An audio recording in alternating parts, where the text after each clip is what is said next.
La situation avec notre cher Emmanuel Macron devient assez dramatique. Je ne vais pas vous répéter ce que je pense de lui. Vous savez très bien comment je le vois. Pour moi, c'est un psychopathe. C'est une personne qui est vraiment dérangée. Mais au-delà de ça, nous avons une collision entre plusieurs chefs d'État ou marionnettistes derrière les chefs d'État qui veulent nous amener à un conflit, qui veulent nous amener à une guerre. Nous avons tout un tas de prétextes qui ont été amenés dans le passé pour justifier des guerres.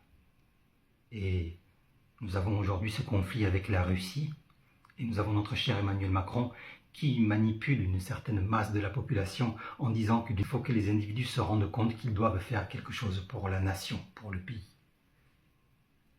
Mais il faut comprendre des choses élémentaires. Si je sers l'État, je sers l'État parce que l'État me sert. Autrement dit, si je fais un sacrifice à l'État, je fais un sacrifice pour les autres citoyens. C'est parce que j'accepte de défendre les citoyens au travers de ce que je rends comme service à l'État. Notre cher Emmanuel Macron dirait en quelque sorte que nous devons nous sacrifier pour cet État-là et que l'État doit survivre si même nous devons nous sacrifier. Et ça, c'est une inversion totale, puisque c'est l'État qui doit servir le peuple. Nous avons Kennedy qui disait « Ne vous demandez pas ce que l'État peut faire pour vous, demandez-vous ce que vous pouvez faire pour l'État. »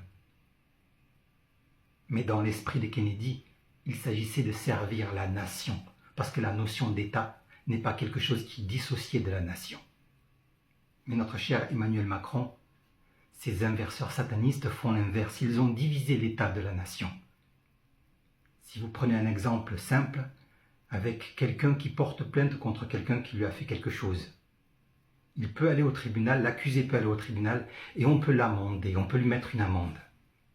Mais qui encaisse cette amende-là? C'est l'État. Vous avez donc une victime, quelqu'un qui devait être dédommagé d'une certaine manière, et l'État peut l'amender et prendre cette amende pour son propre compte. Vous avez donc, d'une certaine manière, une sorte de conflit d'intérêts. Et dans tous les cas, même si vous avez un conflit à droite, à gauche, il y aura toujours une sanction et quelque chose qui sera au bénéfice de l'État. À se demander si même il n'est pas intéressant pour l'État de semer des conflits à droite, à gauche pour en tirer quelque chose. Quand on rend service à l'État et quand on œuvre pour l'État, on œuvre pour nos concitoyens. On fait quelque chose pour le bien de nos concitoyens. C'est ce qu'il y a de sensé dans le fait d'œuvrer pour l'État.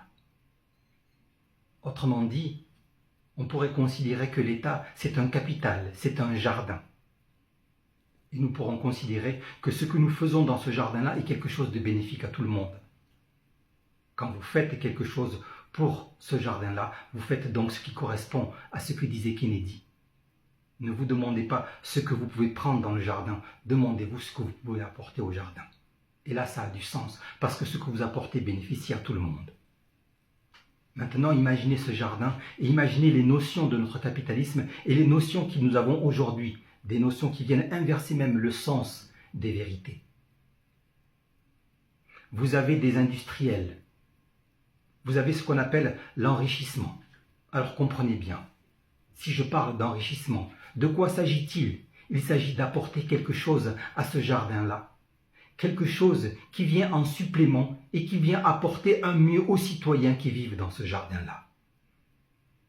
Par contre, en opposition, si je viens me servir des systèmes pour prendre ce qu'il y a dans le jardin-là, m'enrichir et que dans la finalité, ce qui reste aux concitoyens est diminué, ce n'est pas de l'enrichissement. C'est un enrichissement personnel et c'est un acte que l'on pourrait qualifier d'un acte antisocial. Il est contre la société. Et c'est ce qui se passe aujourd'hui dans notre société. Et notre cher Emmanuel Macron nous demande à nous de nous sacrifier. Mais nous sacrifier pourquoi? Nous serions donc attaqués par un pays étranger, par des forces étrangères, qui viendraient ici pour faire quoi? Pour s'emparer des citoyens ou pour s'emparer des biens? Alors maintenant, on parle d'efforts de guerre. Si on devait prendre quelque chose à quelqu'un pour servir l'effort de guerre, à qui on prend les choses? Est-ce qu'on va demander à ceux qui n'ont pas ou on va demander à ceux qui ont un luxe? Alors si Macron veut un effort de guerre, qu'il aille prendre cet effort de guerre là où il y a de l'argent. Non, par l'intermédiaire de l'État, il vient prendre, appauvrir les citoyens qui n'ont déjà pas, alors qu'il y a des personnes qui sont dans le luxe.